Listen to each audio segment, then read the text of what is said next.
Good morning and welcome to day 4, number 106 with the man, Frank SCALISH. Here we are. Now, listen. Do I look dark? Is my screen dark?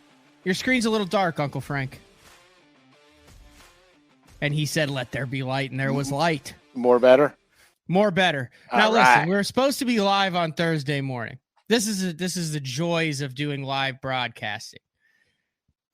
But then I remembered I had told Frank that we were going to go live on Wednesday because you were supposed to. This is a convoluted, twisted, and consorted tale, Uncle Frank. It's very twisted. So you were unaware that Redcrest was going to be on Lake Norman starting today. That's number one, correct? That is very correct. Very accurate. Number two, behind the scenes, I had agreed to film 106 live on Wednesday evening with you. That also is correct. Number three, I scheduled the extraterrestrial episode of Live with Matt Stefford and Brandon Polinick and Miles Berghoff for Wednesday night because I wrote it down on the wrong week on my calendar. That also is correct. And number four, the motor no longer works. The bane of your existence crapped out on you again. So you're not even at Lake Norman, but we still can't do live tomorrow because you're taking it back to the shop. That's correct. That's 100%. So here we are. Everything you just said is correct. Here we are recording this show. It is Wednesday evening. It will air tomorrow on Thursday. So very up to date. We could talk about everything that is still going on. We're going to get into some deals. We're going to get into the motor. We are going to get into what you noticed on Lake Norman. And then we are going to get into cues that spring has sprung. That is, I guess, today's topic. Right. Or nature. What nature can tell you. What nature can tell you about catching a bass. And the other thing, I have a story totally 100% related to the Making Jig Skirt episode that you guys won't want to miss because this is unbelievable. Like I'm not amazed by it, but I'm amazed by it. What is the name of the soap As the World Turns? Is that the name of it? Yeah, As the World Turns, I guess. As Frank's Engine Idles is what we're calling this. So you have thousands of vested fans now who have listened to the soap opera that has been the motor for the past year. So let's kick things off there. What the heck happened to the Merc now? Okay, so I get it fixed. I get everything on it's fixed. When I get home, we're still in the throes of winter. I can't really run the boat here, okay? But I went fishing a few times, cracked ice to get out, and as usual, slaughtered them pretty good because that's just what happens in the winter. And it idled fine, and I had no glitches, no issues, nothing. So the first real voyage, okay, I was headed down to Lake Norman to film some videos. I got a little bit behind on videos and I wanted to catch up and film some videos. So I planned this trip to Norman. My camera guy was in Georgia doing some videos. So he was going to meet me there, which was perfect. He was only 4 hours from me. Yeah. Everything was working out. So the first day I get there, I hook up with my buddy Troy. You guys all know who he is. You've seen him on the show before. So me and Troy hook up and we go out fishing. And I said, hey, we're not going to anywhere we catch them. We're going to all new stuff. We're going to look around. We're going to try stuff. I have the Bomber Next Gen, the Model A bombers, 4A, 5A, 6A, 7A, etc. Just came out in the next gen colors, and I have to do a promo video on that. I want to do a video on the deep flat A's because I don't think they get enough attention. So let's just go look for a bite. So we go out, and of course, slick, flat, no wind, dead calm. You can kiss the crankbait bite goodbye. It was hard to catch them. I mean, I caught one on the flat A every day. So I had another video that I was doing, the Yum Helgramite You guys, we talked about that this. was in the Bank and Creek bag as a kind of a surprise lure last week or a couple weeks ago that you said was going to be a player. Correct. So I was amped up to get this thing in the water. So before I left, I poured about 50 weedless net heads with the weedless hook, not with a weed guard, the weedless hook. So it's got like an offset hook. It's got the bend in it. Right, 100%. So I poured a bunch of them, and I thought the 530 seconds would be heavy enough to skip and cast, light enough so it won't just go boom straight down. So it'll kind of swim down. So anyway, the long and short of it is we go out there with the Hellgrammite, and unbelievable. The fish, they wanted it, they ate it. We threw all kinds of other stuff at them, and that was the deal for us. But now keep this in mind. I was avoiding anywhere that I normally catch them. So there's certain areas of the lake where I know very, very well. For the filming, because you wanted to make sure it was fresh. I wanted to keep it fresh. Plus, I didn't realize Red Crest was down there.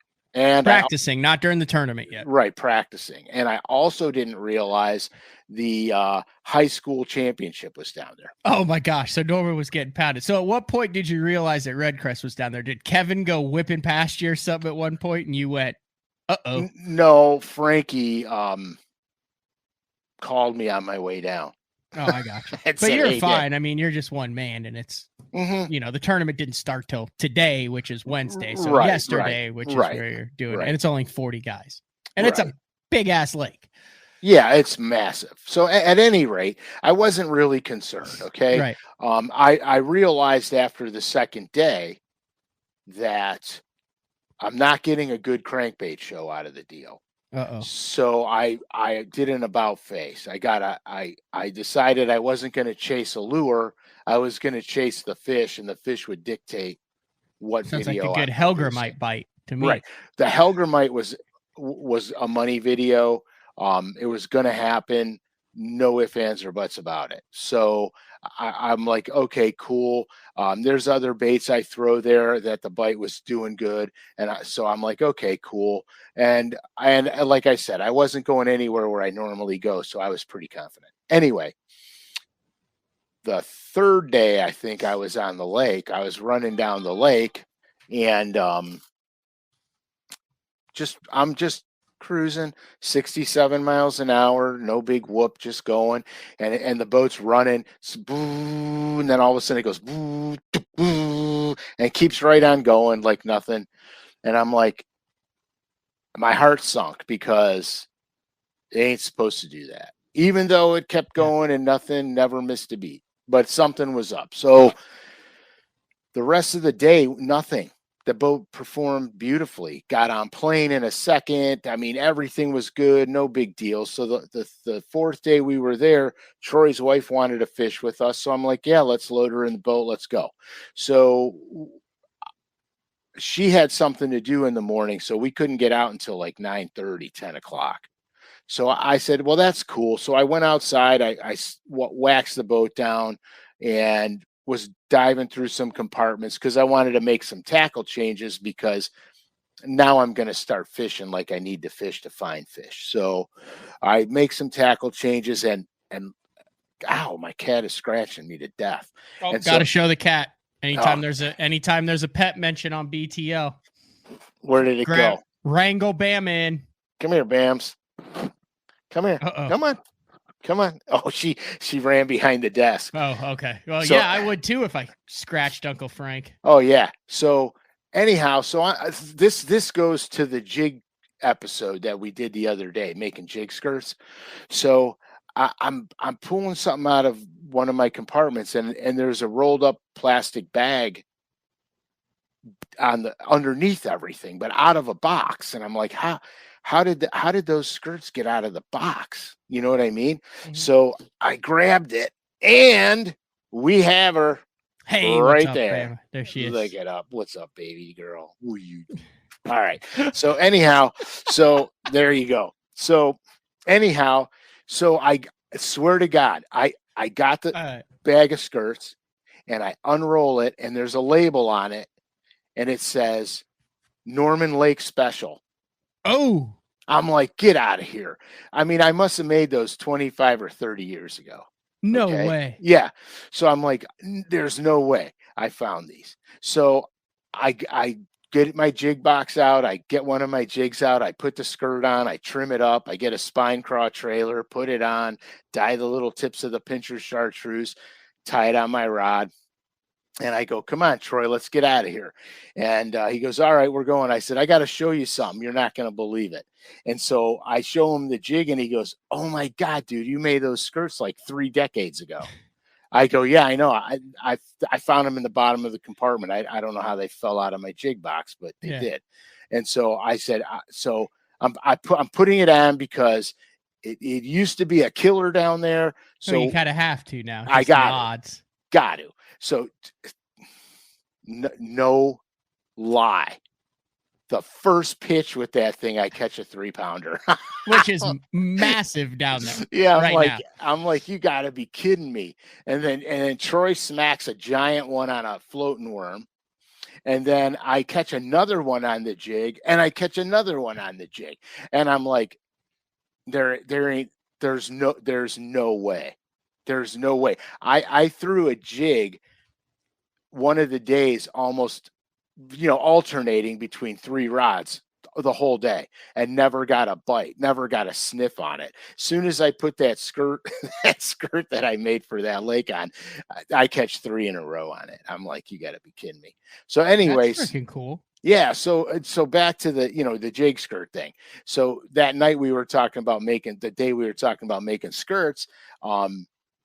I always mess around with skirts on certain lakes. And I even told you guys that I have certain colors for certain lakes that aren't my mainstays everywhere else I go. Mm-hmm. So I label them by the lake, like the Lake Norman Special. Okay. So I know that's when I go to Lake Norman, that's got to be on a jig. And it was just, I started laughing and I told Troy the whole story about the show and making the jigs and everything. And here's what this is what is amazing to me. Okay. I literally made those things like 30 years ago. Yeah. How was that? Was the band still rubbery? Yeah.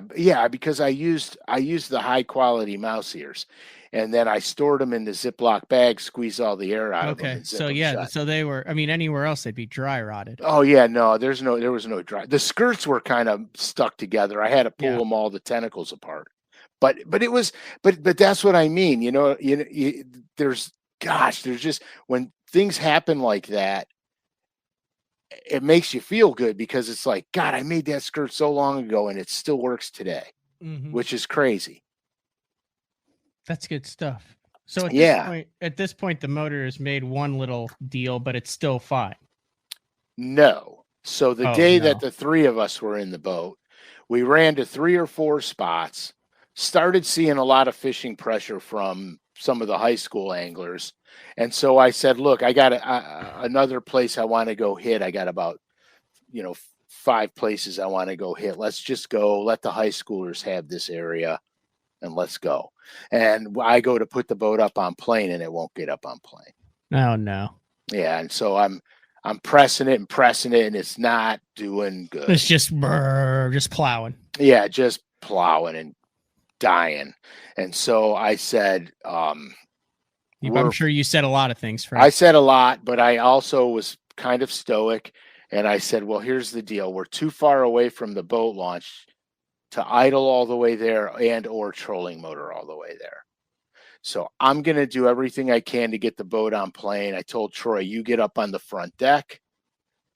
If the front deck starts coming down, stay there until it's on plane and then crawl your ass back to the seat. So we did that. I got on plane and I kept it at about 4,200 RPMs the whole way back and never had a hiccup, ran smooth as silk. And so we got off the lake and I said, Red Crest is here. Let's drop Michelle off at the house. Let's run up to the service crew and go to the Mercury trailer. Not that they'll take they won't take anybody except the people that are in the event. Right. But I But wanted you're Frank Scalish. well, no, I wanted to take a gamble, because what if it was one of the guys that was doing the Bassmaster stuff Yep. when I was doing Bassmasters. So I wanted to take a chance, and I didn't need him to go into my motor. I needed him to talk to me. Mhm. Well, sure enough, he was leaving, so I jumped out and flagged him down. He stopped, and then I told him everything that was going on with the motor, everything that I had done to the motor from day one. And he said, "That's your low power, low range electric fuel pump that's in the side of your motor that controls when you mash the throttle down. It gives the fuel so you can get up on So is plank." this new, or has this been old? No, this is a brand new issue. Oh, It's a brand fantastic. new issue. So I said, hold on. So I called Tim at Fast Bass Marine, Yep. got him on the phone. So I got Tim in one ear, I got the Mercury guy in the other ear, and we're going back and forth, back and forth. In the meantime, he's almost 1,000% sure that's what it is, because there's 2 pumps in the motor and 1 pump outside the motor. And I told Tim, I said, order all the pumps. We're replacing every single one of them, whether they need to be or not. We're replacing all of them. I want all brand new pumps. So he said, okay. So I said, I'll leave tomorrow, and I'll come and give you the boat on Thursday. So when this episode airs on Thursday morning, you will be on your way to Fast Bass Marine. That is true. That is a fact. I will be, by the time this show airs, I will be probably just getting out of Ohio. You're taking it better than I thought you would, Frank, because you had the hope that everything was copacetic. Yeah, I am. Are you in denial? Yeah, no, because I've had a couple of days to, punch things and throw things and whine like a baby. But this had nothing to do with the Marine dealership or the people who worked on it. This was something that just happened with this was completely different, because Tim hooks up the computer, he hooks up all the pressure pumps and runs the boat while all the computer stuff's going on and everything. So he gets accurate info feed, and so he had straightened everything out, and so consequently now he's going to have to do that all again. But this time, because it could be particulate matter got on the screen of the fuel pump. One little thing the size of a sesame seed will cause this.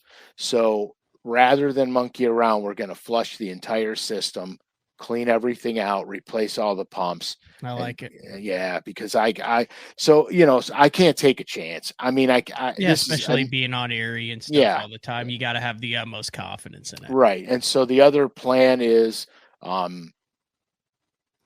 repower it, just put a 4-stroke on it. I know, but you put so much effort into this one. I feel like you're committed to this one. I mean, you basically have a new motor. Well, yeah, everything is new on it. Everything is new on it. So I'm going to do this last thing. If this motor doesn't straighten out after this, I'll have a 4-stroke on it. All right. You mentioned that you were at Lake Norman during practice for Red Crest today. Today is the second day of Red Crest, so it's been one day. 4 bags over 15. Dustin Condell leading with 16. Ayler, Edwin, and Jacob Wheeler 15-11, 15-6, 15-3 out of the 40 anglers. 18 of them cracked the 12-pound mark, and 34 of them cracked the 10-pound mark. There are still, it's currently going on now, and there's 4 days after this. So give us a little rundown of Norman, what stage the fish are in, what the hell's going on down there, Frank. All right. Well, all the trees are blooming down there. And when those trees bloom, and I'm not sure what they are, what trees they are down there, not magnolias. Hell, I forgot the name of the tree down there. But when those trees bloom, the bass are going to the bank. The thing with Norman is, because of the spotted bass population, There's a lot of fish. Dogwoods? Are there Yeah, dogwoods around? dogwoods. That's what it is. Dogwoods. Okay. Good. Way to go. I Way to couldn't. go. I googled blooming trees around Lake Norman, and all I came up with was botanical gardens in North Carolina. So anyway, No, continue. yeah, it's dogwoods. Yeah. Good call. So the bass are doing a lot of things. Now here, look, we slid real shallow to go check to see if there were any spawners, because there will be spawners. We found one bed, an actual bed. Nothing was on it, so I assumed one of the college kids probably plucked her off of it, because it was an obvious, big bowl with the shells in the bottom, typical of Norman's beds. And the fish was gone, but we also found three 3-pounders in 2 feet of water on a branch, just a branch. Really? Yeah, and they were getting ready to do the deal, and Troy chucked a floating worm on them and caught one of them, and the other 2 took off and never came back. But so there were some super shallow, but there was not a whole lot of fish doing that. Most of our fish were coming from, I would say, roughly 6 to 10 feet deep. Most of the fish were coming. Jerkbait's real good. I wasn't doing a jerkbait episode, but the jerkbait would be good, because I hook a fish under a floating dock and there'd be 5 come out with it. So and every fish took the hellgrammite on the fall. None of them took it when it was on the bottom. They all took it on the drop. So that means they were suspending underneath the stuff and they were eating them on the drop. What were you throwing? Were you throwing that on a spinning rod or a bait caster? I was throwing that on a spinning rod. Okay. Yeah, spinning rod. 10-pound braid, 8-pound fluoro. Okay. Just skipping it, pitching it, casting it around the docks, the dugout docks, to the poles, that type of stuff. Right, underneath the pontoons of the docks, in between there, poles. Wood poles were better than metal poles. Typical stuff. You look for little nuances. And docks with deeper water on them were way better than the shallow flat ones. Although I did catch a few out of the mud in a shallow flat one, but most of them came from the deeper docks, and they had to have deep water access nearby. So pretty typical, very spawn stuff. Very, very, very typical. And then I slung around a wacky rig dinger in some of the custom colors, and which brings me to another thing. You guys got to check LureNet out. There's deals all over the place right now for March Madness, but they just made the 4-inch dingers in 9 of their custom colors. And there's a new one in the dinger. It is Northern Lights. Northern Lights is the real deal. That's a good color. And then, of course, my favorite color is GB Haze. I mean, I won't even leave the house without that color. $349 for a pack of the Yum Dinger and Northern Lights. Right, and then you got all the other ones, GB Haze and all of them. But and I like Northern Lights and GB Haze the best. Those are my favorites. But I like them a lot too, because I do a lot of smallmouth fishing with them as well. The 4-inch, are you drop shotting that for smallmouth, or putting it on a Ned head, or both? When I won Buffalo, I was throwing the 4-inch dinger and an Erie darter on a 3/8 ounce jig head. That's how I won Buffalo. The one tournament that I fished out of Cleveland, I took 3rd in the Bassmaster event. I was doing a little bit of everything. I was drop shotting them, jig head fishing them. The second day, the first day I caught them all shallow. The second day I had to go deep. Actually the second day was canceled because of gale warnings. So technically it was the 3rd day, but the second day of competition. I feel like Rust Vegas is a pretty badass color. Rust Vegas is a great color, and it's a great selling color. I mean, it looks like it catches both fish and fishermen. It does. The name too. Yeah, it's really cool, because what you can't really see in the picture on Rust Vegas is that's like a purpley pink pearl. on the one side. So it actually has a back color to it. And it's a real subtle, but it's nice. It's a nice pearl. It's a really nice pearl. So then, and then also on LureNet, they got bulk bundles, 20% off. So when you buy 6 of whatever, it's, the bundles, you get 20% off, which is nice. Christie Critters are on special. CC Spoons are on special. Super Spots are on special. And then if there's any walleye guys listening, the Bandit Brotan is on special also, which is a walleye trolling bait. Great bait. Great baits. Forgive me here. LureNet has redesigned their website, and I'm not familiar with how to get to all of the different things to pull up. Yeah, it's they're constantly trying to make everything better over there. Is that because we crashed the site with the BTO listeners color number 7 and they're trying to figure out how to handle it for when those things get back in stock? Yeah, I think it's I don't think that's it. I think it's I think I'm not 100% sure, but I think they were changing. They were changing. Tread lightly here. Yeah, they were changing some format around on this thing or some program, something like that. So yeah, but you could go on there, you'll find it. It'll be under specials, bulk bundles. And every week through the entire month of March is going to be crazy stuff going on. So you got to pay attention. But the Super Spots, good deal. The bundles, great. The bundles are great deals. And the 4-inch dingers in the new colors, finally. What's hot this month? Yeah, there might even be a paint shop color called Lights Out. I'm trying to get there. I know, don't stress about it. Under the paint shop. Oh. You got Lights Out on there? No. What do you got? I got a new one. What do you got? Crusty old threadfin? Oh, yeah. Flash that bad boy up there for a minute. Dude, that's a unique color. Yeah, in the deep flat A. That's good. That's a really good color, isn't it? Mm-hmm. Here, let's see what.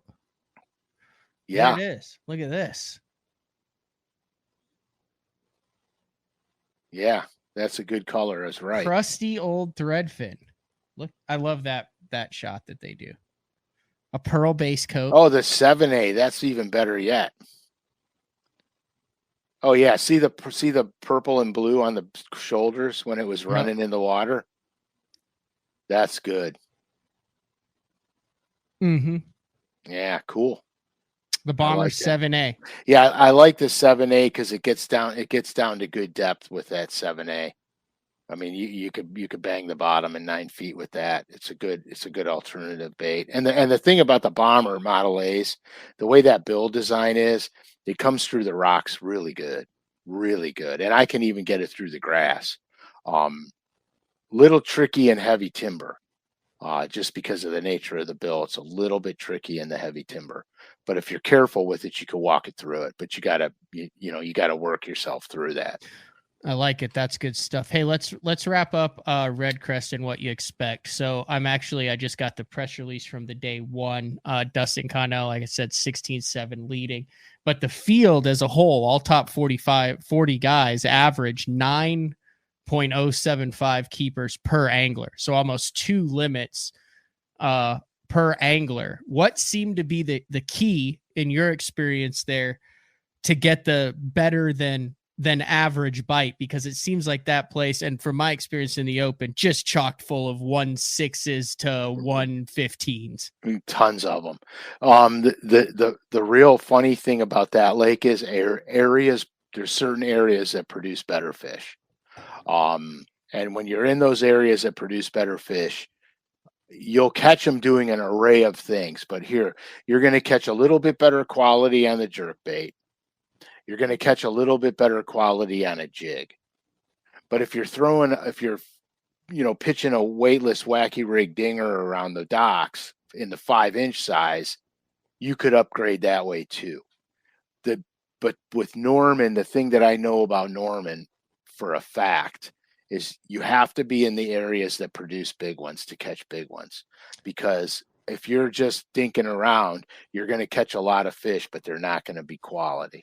So historically, this would be an example of doing your homework to figure out where the better quality fish and the tournament wins typically come from. Well, yeah, except that, like there could be an area in a specific creek. There could be an area on the main lake, a specific area on the main lake. The other thing that happens on Norman a lot, most of the bites there are predicated on wind. So that's a lake where you have to run a wind pattern. And you could get fat and happy and in a hurry running the wind, because when you get to the right place with the wind on it, generally speaking, you're going to have a much better quality bite. And that's kind of the trick to Norman. The one thing I haven't done on that lake, believe it or not, I've been fishing it for, holy smokes, I don't even know how many years, probably over 30. The one thing I haven't done on that lake is fished it in the summertime, pure structure fishing, where I'm going to ignore everything on the bank. That's the thing I really want to do down there, because I think there's a whole faction of bass that are being highly overlooked. And if I can figure that out, then I'll be able to catch those fish when the other fish are starting to gravitate to the bank. There's always pre-spawners that don't go to the bank yet, and I'll be able to target those fish. And that's really what I want to do. So now we're going to go around to another story.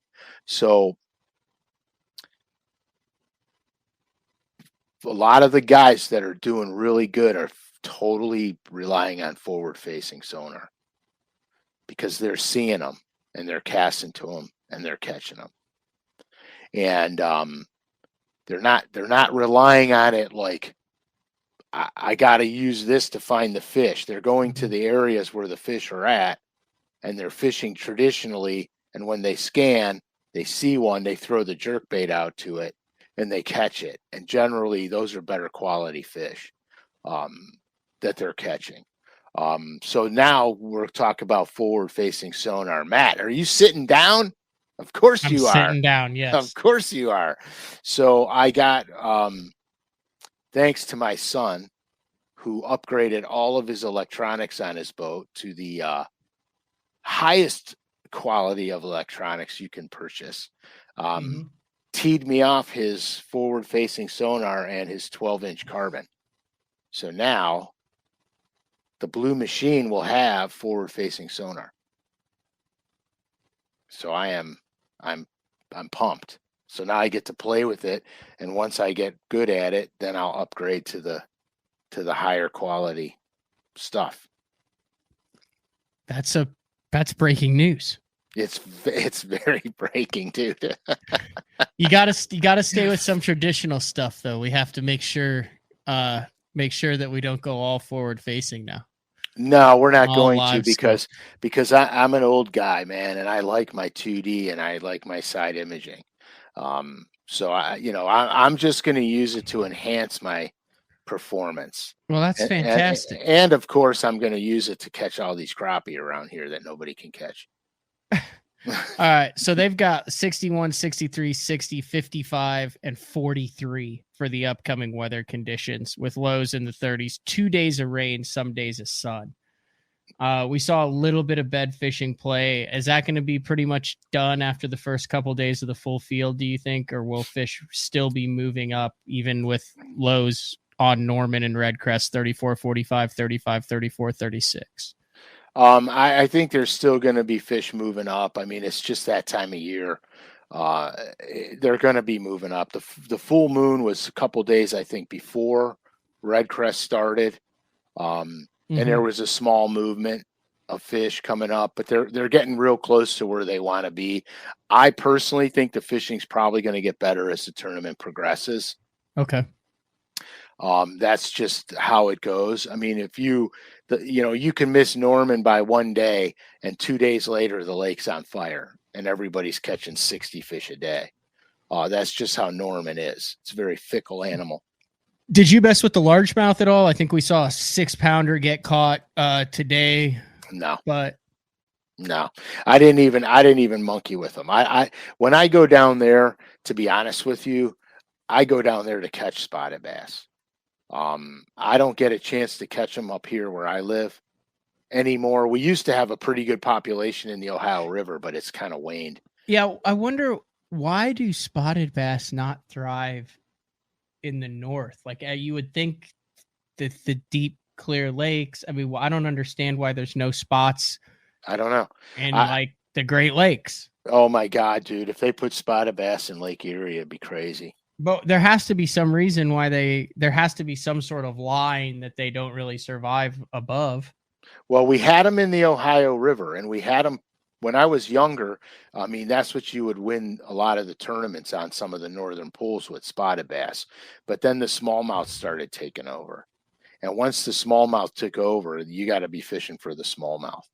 And so that's just the way it goes. But there's a bunch of fisheries that have all three. I mean, Oklahoma is probably the best example of lakes with the ability to catch. Yeah, that Ozark area is probably the best example in the country of a place where you can catch a 4-pound smallmouth, a 4-pound largemouth, and a 4-pound spot. Absolutely. And that's very unique. So it's obviously cohabitation is not an issue. No, because they do different things. They behave differently. All three of them do. So there's times when they'll overlap. Certain times of the year they'll overlap, but for the most part, you're not going to have too much of an overlap. But yeah, just up here, they just don't. They're just not. They don't do it up here.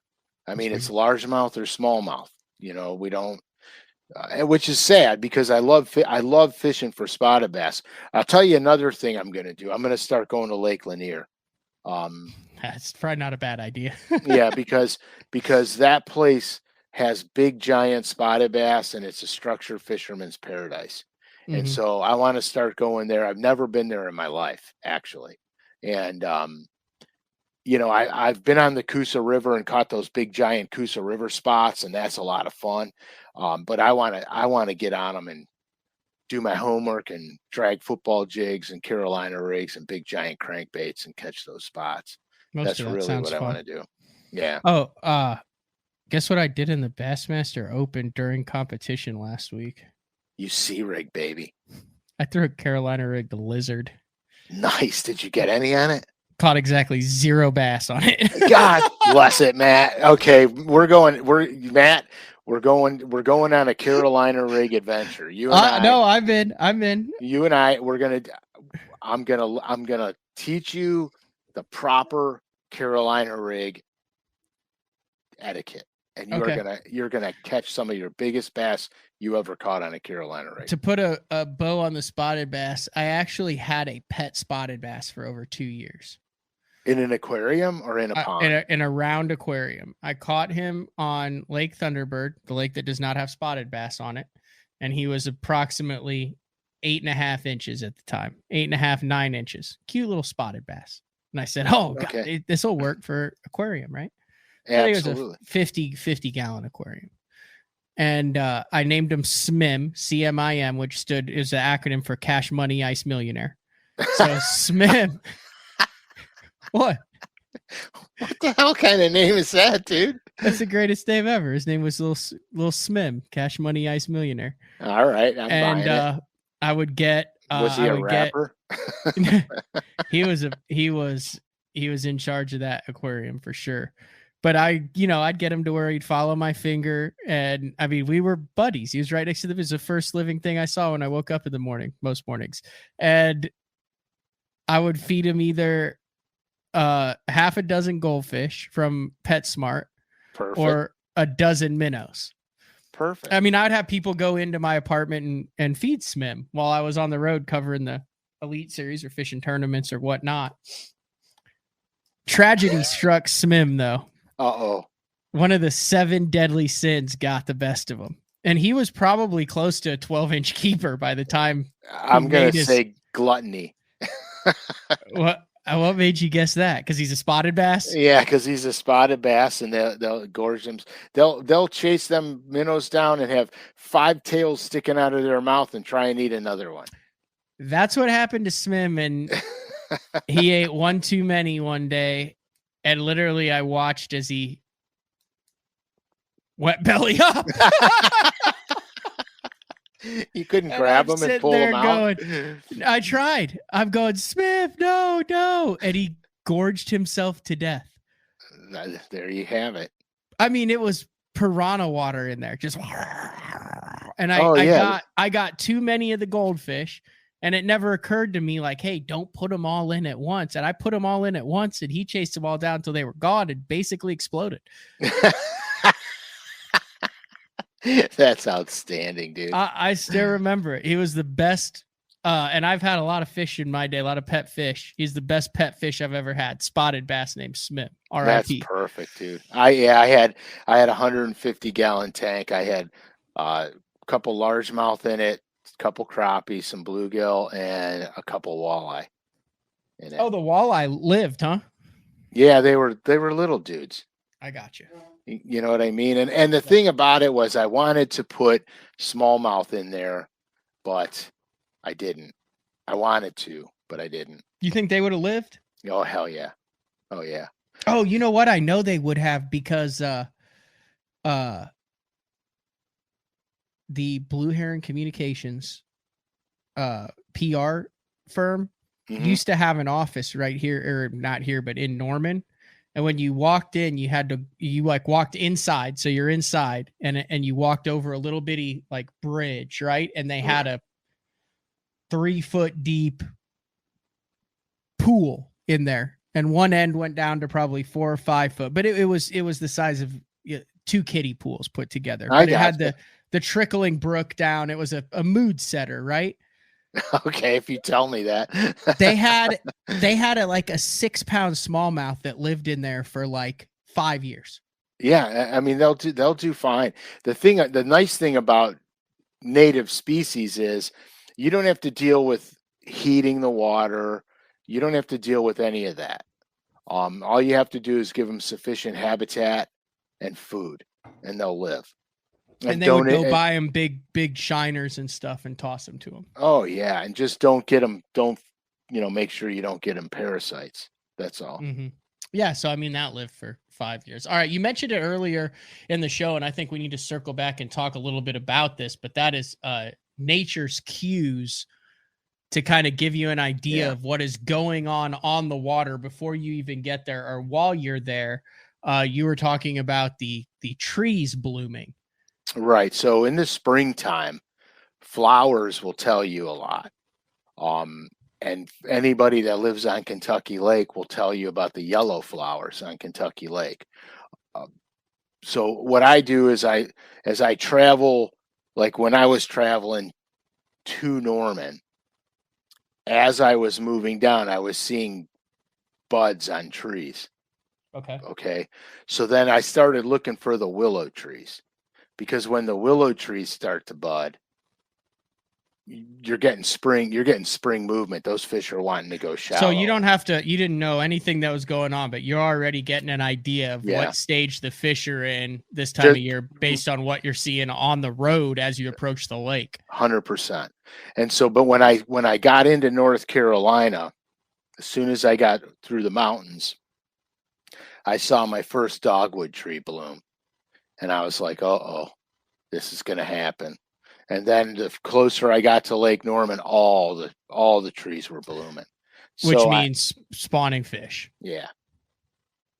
That means they're spawning or about to be spawning. And so that was one clue. The other thing I do is I look at nature itself, the animals around the lake itself. If I see a lot of deer and a lot of turkey and they're moving, the fish are moving too. The fish are active. Is that a pressure thing? I'm not 100% sure. It very well can be, but when the deer are active in the morning, like driving to the boat ramp, you're seeing deer everywhere. You're seeing turkey everywhere. I know it's going to be a good day to fish. I know it could be a bad day if you make the wrong decisions, but I know the fish should be active. And so I pay attention to that. The other thing I pay attention to on the lake is where am I seeing bait fish? Am I seeing bait fish running banks? Am I seeing bait fish in the milling around out in the middle? Am I seeing them on my locator on structure? This gives me locations now, what to key in on. Bluegills, this time of year, the bluegills are pretty important. So where am I seeing bluegills? If I go shallow, am I seeing bluegills everywhere? Or am I only seeing them on suspending under docks halfway back? You know what I mean? So I pay attention to where I'm seeing the bait fish, because the bait fish tell you a lot too. And that's, pretty much the clues. But most of the time I look at the animals. In the spring, you got to look at foliage and, Okay. and the animals. In the summertime, I look at the animals. If the animals are moving, if the fish are going to be So active. that's kind of the same thing as that the old wives' tale that, hey, if the cows are laying down when you're headed to the lake, fish probably aren't going to be biting that good. But if the cows are up milling around and walking and in the field and stuff, hey, you might do pretty well. Right. I mean, because animals tell you a lot. I mean, they just do. And just pay attention to it, and it can let you know that you should be catching them, and if you're not catching them, you need to switch what you're doing. Yeah, I know this sounds weird, but it's true. So I used to take Highway 9. I think I've told this. I might maybe have told this once before. I took Highway 9 out to Lake Thunderbird every night for the Wednesday nighter, every Wednesday. And I could tell how good the fishing was going to be on that 21-mile stretch of Highway 9 and this is a little bit morbid, based on how much fresh roadkill was on Highway 9. If I was seeing skunks and possums and raccoons that weren't, a week old, it seemed to me like the fishing was better because everything was freaking moving, especially earlier in the year like that too. Because it's not, there's no habitation. It's all like nature stuff that you're running when you're driving out there. More roadkill, the better is basically what I'm getting. And the funny thing is, every animal you named is a nocturnal animal, so they're moving at night. I got you. Which is a good indication that things are going on, because they're out and about. That's weird. I mean, you wouldn't think that there'd be a relation between deer and turkey and a spotted bass, but there is something in nature. I mean, that you talk to anybody that's done this for a long time, and everyone knows that's a thing. Well, because they're all animals. Yeah, they're all animals, so I always pay attention to that. So are you gonna go more reaction baits, hunting big? If you're like, buck jumps out in front of you, or you see a bunch of turkeys frolicking in the meadow, are you more what? Don't laugh at. Is that not the terminology? Yeah, they're frolicking.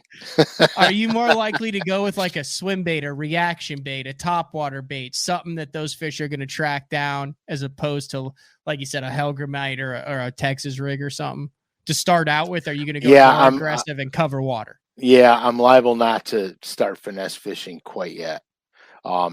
If I do, it'll be quick shots at a stump, quick shots at a dock, just to keep them honest. And then if something happens, then I can start to hone down that pattern. That's kind of how I do it. But you got to remember too, when you get on the lake, wind is going to tell you a lot. Water clarity is going to tell you stuff. There's other variables once you get on the water. But when you see the nature moving, you get an idea of what's going on in the animal world. And then once you get on the water and see the conditions of the lake, you can start applying techniques for those conditions, and you should come out okay. I've been on lakes where I've made the wrong decision and thought they were the worst lakes in the world, and then other people would swear to God it's the best lake on the planet. Have you seen Jordan Lee's new apparel line? I have. Speaking not. of which, Day 4 apparel still available. BassZone.com under the merchandise tab. Perfect. And then next week is the 16th, and we will have dates for where times and dates for when you'll be able to meet Uncle Frank at the Bassmaster Classic. Yay. See the fans in person. Did I cut you off there? Were you talking about something I was important? absolutely not. I thought maybe you were done, but I had as a note here, make sure to mention the classic and stuff. And the day 4 merch. And You the did day not 4. you did not cut me off. Okay. I was actually finished with my thought process. Now we're just full on bloviating. Now we are full. This is real bloviation. Just all I want to do is remind you guys the custom colors are in the 4-inch dingers. You got to go out and get them. Two of my what were the two colors? Yeah. Yeah, two of my absolute favorites are Northern Lights and GB Haze.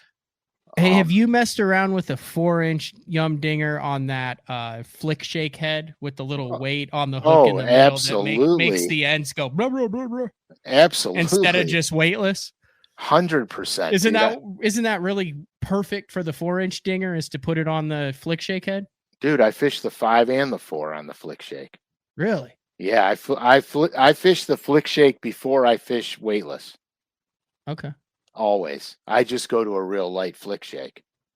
Because because I got a video out there flick shaking and I got underwater footage of it. When it goes down, it swings like this as it's sinking on the flick shake. And as it's sinking, the ends are doing that. So it's going like that and like that and like that. And I got the best footage on that. You have to see it to believe it. Oh, we're fixing to see it, Uncle Frank. Oh, you're getting it now? Yeah. We're actually just going to start at the beginning. Now, we won't have audio with it, but you're going to start it at the beginning? Well, yeah, just because your hand motion of the motion it makes is hilarious.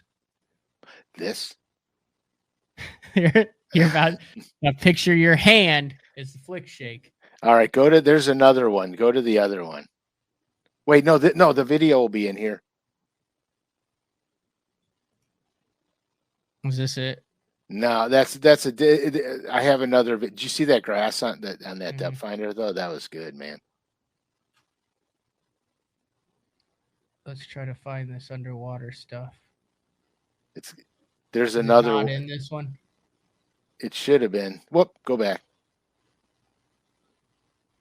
Yeah, check it out. Oh, yeah, there you can see it a little bit. Did you see the little bluegill tracking it down? Oh, yeah, there it is right there.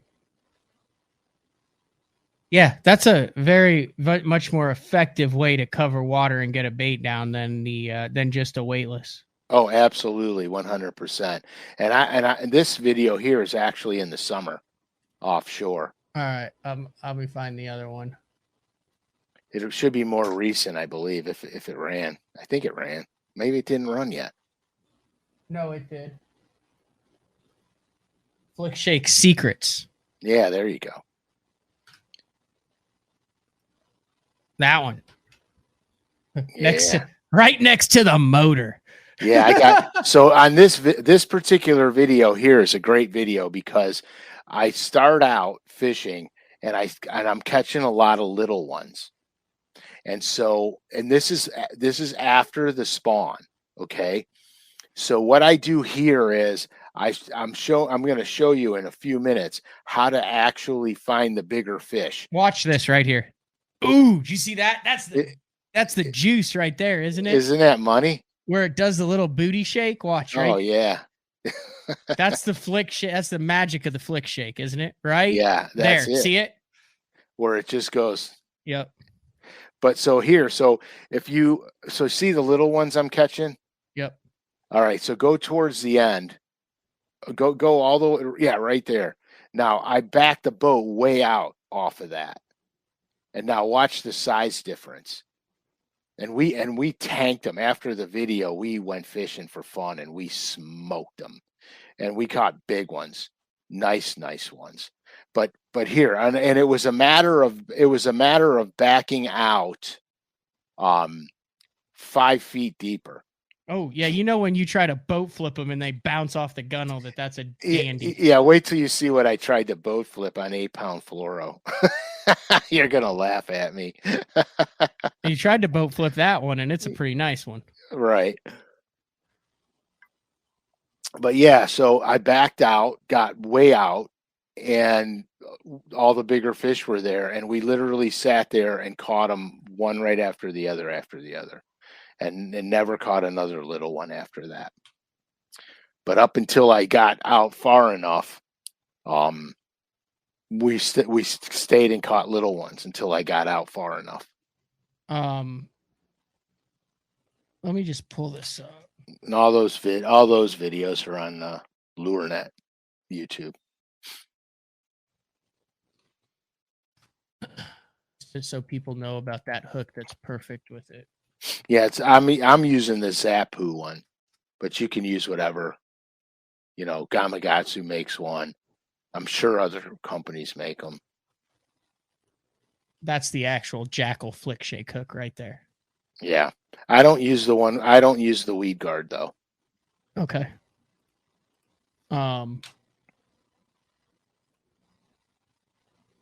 I'll start out with the 3/32. There's a bunch of different ones. Like I think a Woo and a Nietzsche. And then that's the one I use right there. The inch wacky. Mm-hmm. The Zappu Inchy King Cobra wacky hook. Yeah, that's the one that I use. I have really good success with that hookup ratio on that hook. It just does good. And that's perfect for that 4 and 5 inch Humdinger. Oh yeah, it's absolutely perfect. And I'll Ned rig the 5-incher as well, and the 4-incher. All right, what else we got, Uncle Frank, as we wind down day 4, number 106? 106, man. Just you guys, you got to get on there and check out the deal.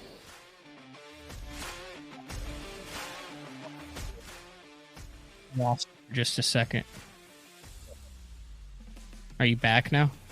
Me? Was I out? Yeah, it's this music when I bring it in. It's the new background music feature in the streaming system we use, and about once every 4 times when I bring the music in, it mutes out the other guest. Audio.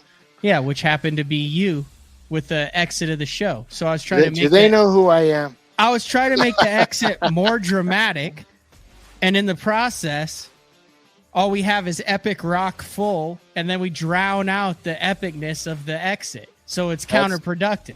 But we're back. I'm just going to sit here. Just go to LureNet. Look at all the deals. March Madness. Okay, ready. You heard it. There you go. All right, this has been another edition of Day 4 with Frank Scalish. Next week, we will be live on the 16th. Final show before the Classic. Excellent. We'll talk to everybody next week. Frank, be safe on the road as you head to get the vessel back in shape. It's got to start running, or I'm buying a new motor. See ya.